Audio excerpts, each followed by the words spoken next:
Welcome to this explainer. We're going to be looking at how a single, brilliant shift in perspective completely transformed the world as we know it. Long before engines, paved roads, or airplanes, water was often the absolute fastest way to travel. If you needed to move anything heavy over long distances, you took to the water. But mastering those waterways, actually moving beyond the safety of the shoreline, well, that took a level of innovation that fundamentally changed the trajectory of human history. So how did early humans cross vast lakes and oceans? Navigating a gentle river was pretty easy using simple logs and rafts. But moving across massive, unpredictable bodies of water, that was a much harder challenge. Think about the massive limitations they were dealing with.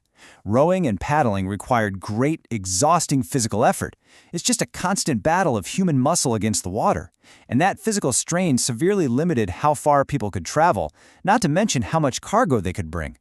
Humans desperately needed a better way. And eventually, they found it: sailing.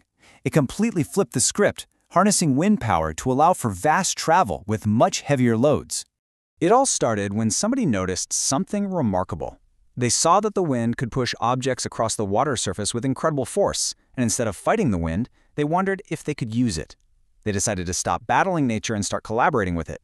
This single idea led to one of humanity's absolute greatest inventions. Here's a quick look at the evolution of early sailing. It started with the ancient Egyptians who created the first large cloth sails. Then we see the Phoenicians dominating Mediterranean sea trade, and later on, the Greeks and Romans step in with vastly improved ship designs. Let's dig into that Egyptian breakthrough first, because it was a real game changer.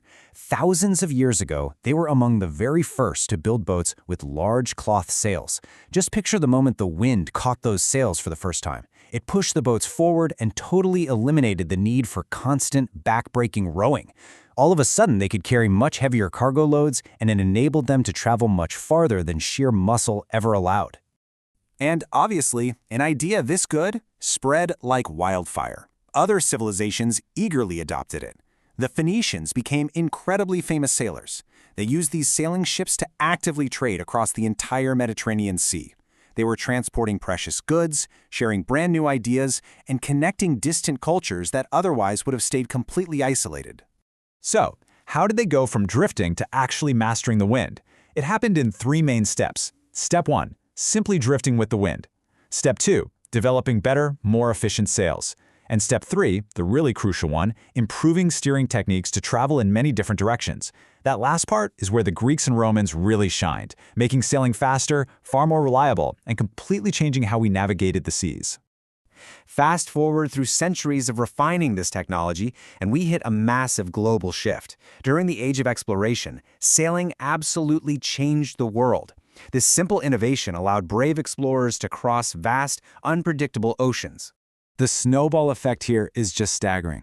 Because they could harness the wind so effectively, explorers discovered completely new sea routes. This expanded global trade on a scale no one had ever seen before. Diverse cultures met face to face, and continents were connected like never before.